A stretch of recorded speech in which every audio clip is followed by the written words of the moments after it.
BJP के लोग press conference करते हैं, उनसे कोई एफिडेविट नहीं मांगा, मुझसे एफिडेविट मांगा।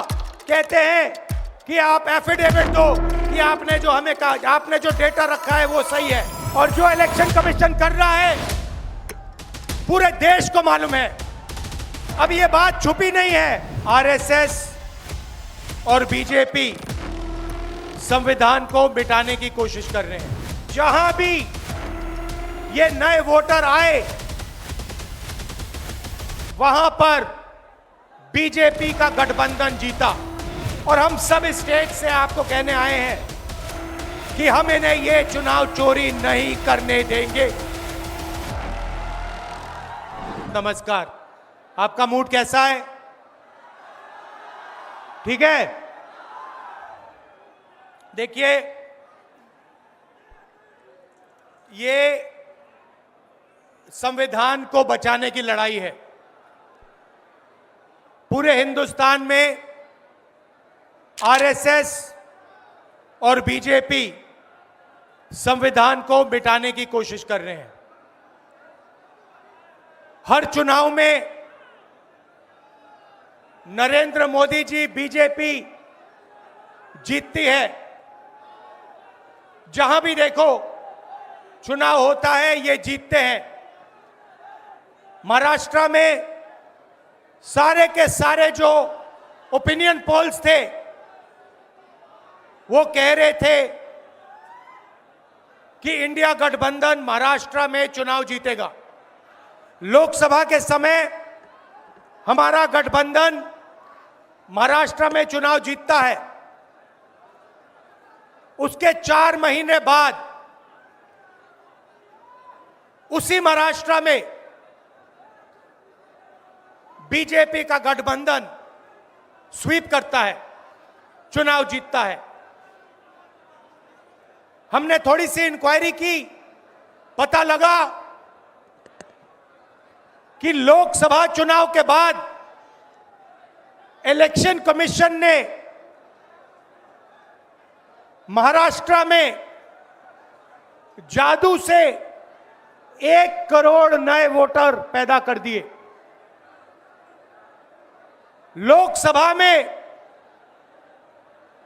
और विधानसभा में 1 करोड़ वोटरों का फर्क था। और भाई और बहनों, जहां भी ये नए वोटर आए वहां पर बीजेपी का गठबंधन जीता। हमारा 1 वोट कम नहीं हुआ।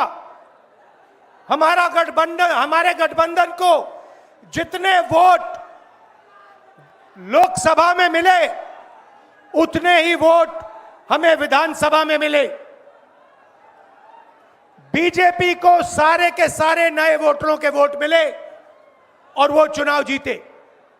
हमने शिकायत की, इलेक्शन कमीशन से कहा, उनको कहा हमें वीडियोग्राफी दिखाओ।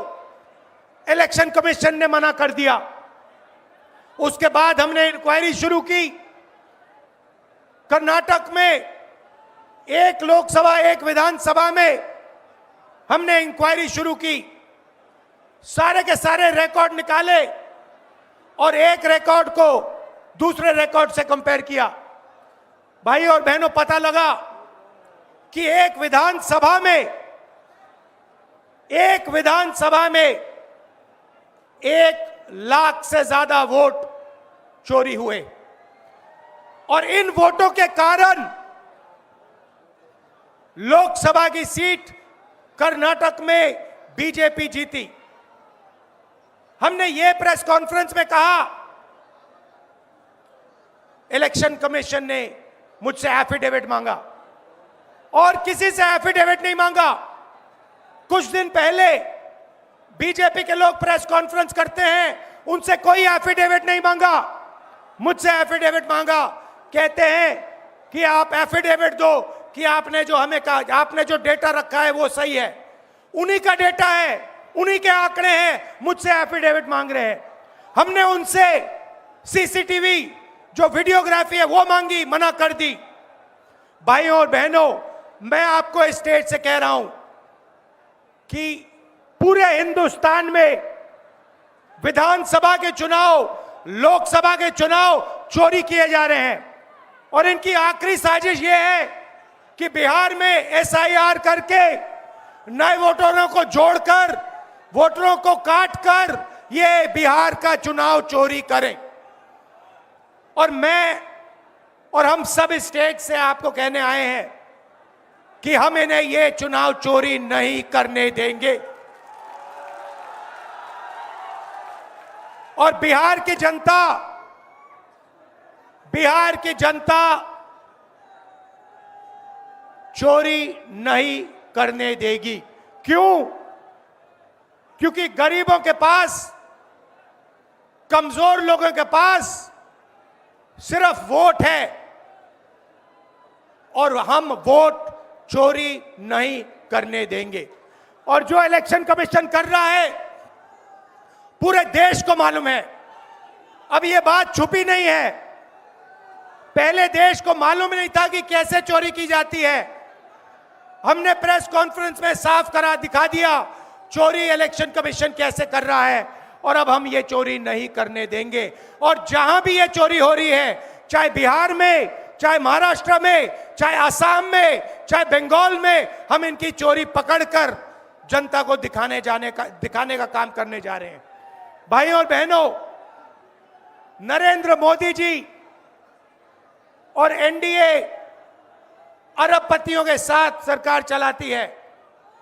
आप वोट डालते हो, आपका वोट चोरी किया जाता है और फिर आपका पूरा का पूरा धन 5-6 अरबपतियों को दिया जाता है। हमने पार्लियामेंट में कहा कि हमें जाति जनगणना चाहिए और 50% रिजर्वेशन की जो दीवार है उसे तोड़ना चाहिए। प्रधानमंत्री के सामने मैंने कहा, मगर बीजेपी, नरेंद्र मोदी ने दबाव में आकर जाति जनगणना कह दिया कि करेंगे। मगर मैं जानता हूं कि वो सच्चा जाति जनगणना नहीं करने वाले हैं। वो 50% की जो दीवार है उसे नहीं तोड़ने वाले हैं। और पूरे हिंदुस्तान में कांग्रेस पार्टी, इंडिया गठबंधन जाति जनगणना करवाएगी। 50% की दीवार हम तोड़ेंगे। और ये जो वोट चोरी ये कर रहे हैं, आप देखना, हम वोट चोरी रुकवाएंगे। और एसआईआर की जो सच्चाई है, जो बिहार के गरीब जनता से वोट चोरी की जा रही है, हम पूरे देश को दिखाने जा रहे हैं। आप सबका बहुत धन्यवाद। लालू जी, आप आए, आपको डॉक्टर ने कहा कि नहीं आना चाहिए, मगर आपने कष्ट किया, आप आए। आपका दिल से बहुत बहुत धन्यवाद। नमस्कार, जय हिंद।